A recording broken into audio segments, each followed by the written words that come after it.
is Kellen Rainey, and today I will be interviewing David McCulloch, the author of the Maahar Gome series. Welcome, David. Thank you for inviting me, Kellen.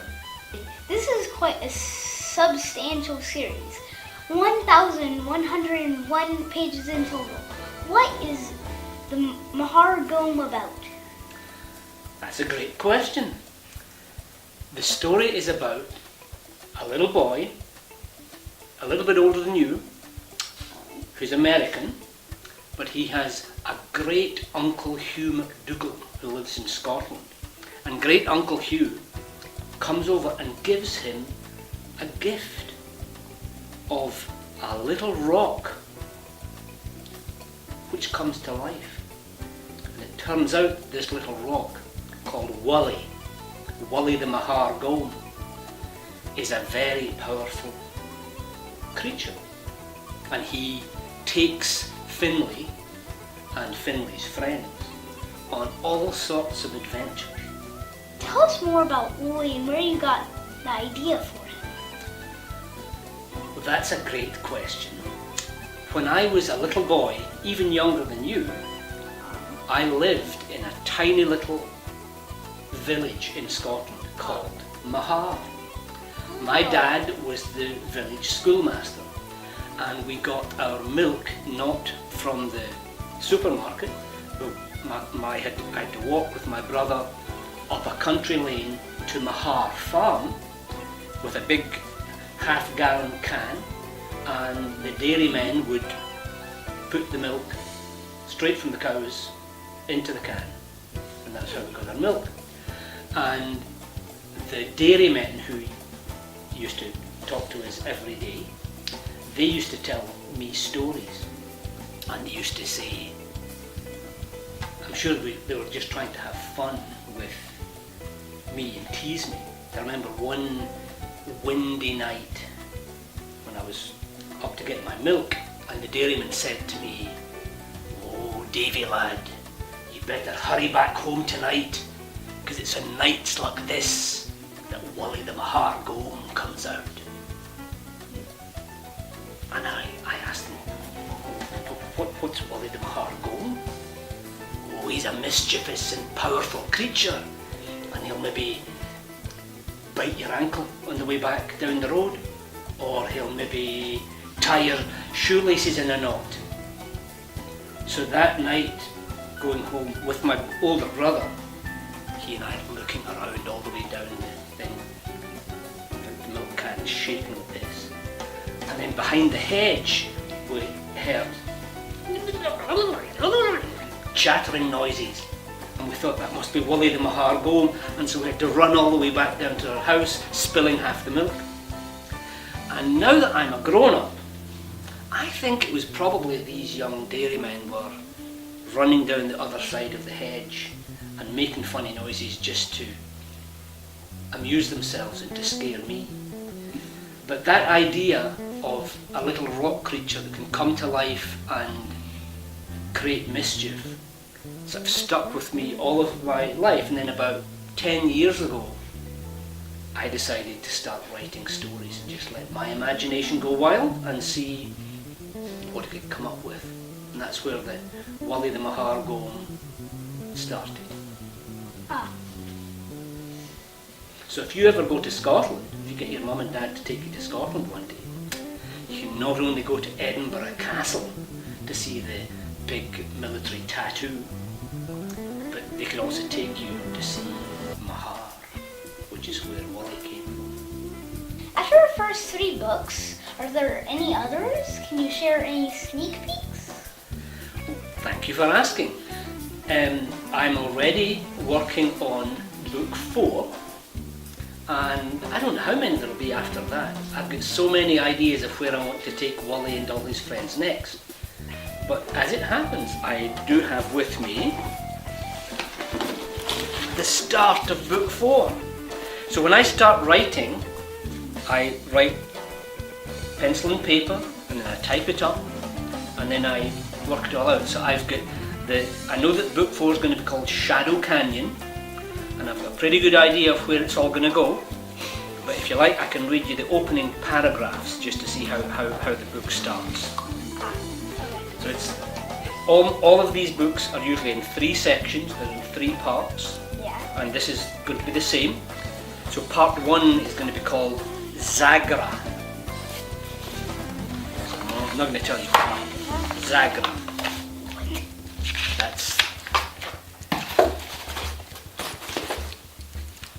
So chapter 1 is called Stone Rot.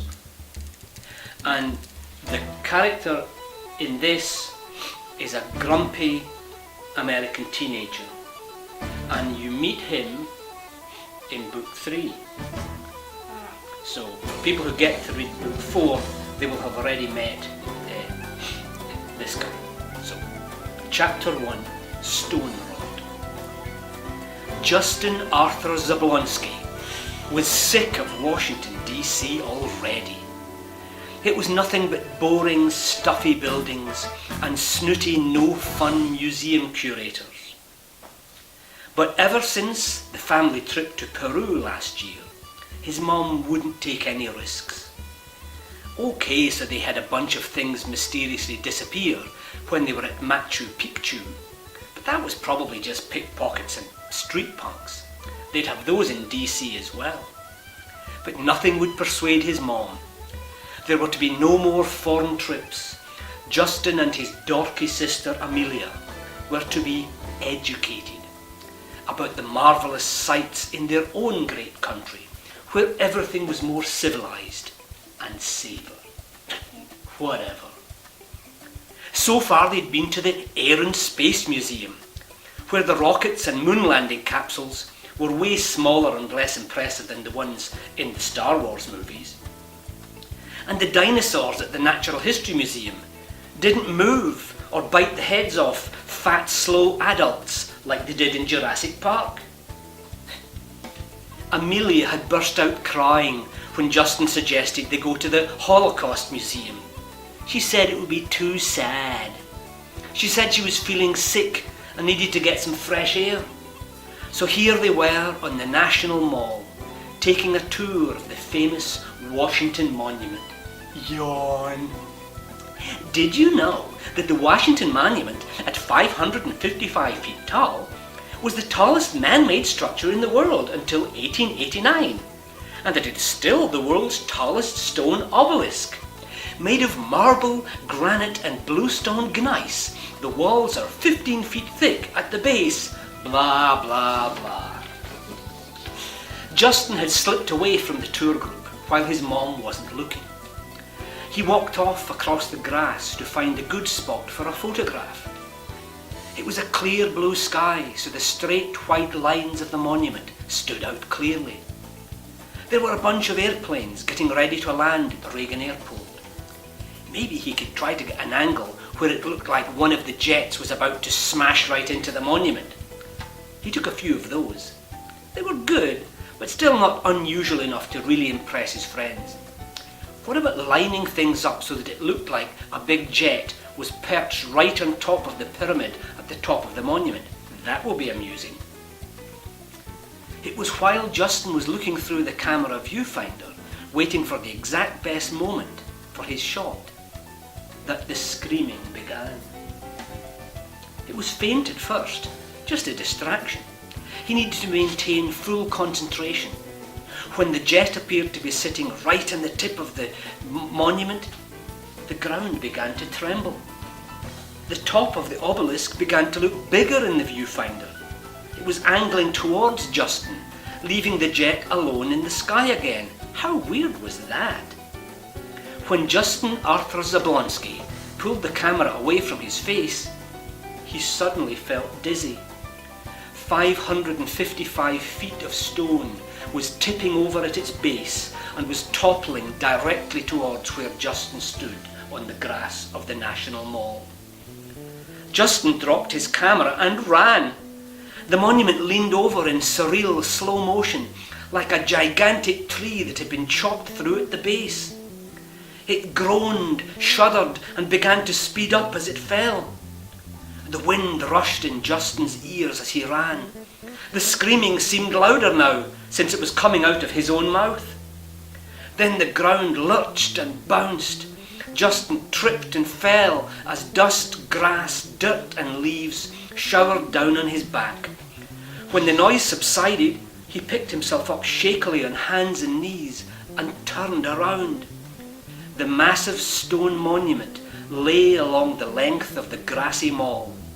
The top of the pyramid was pointing directly at Justin, just 20 feet away. Justin stayed motionless, speechless, and paralysed for several seconds. The sounds of sirens grew louder, coming from all directions in the city. When he finally snapped out of it, Justin had the strangest thought. He stared back at the spot where he had dropped his camera. Dang it, this would make the coolest photograph ever. But his camera was smashed to pieces underneath the monument. So that's how the fourth book is going to start. Some of your readers have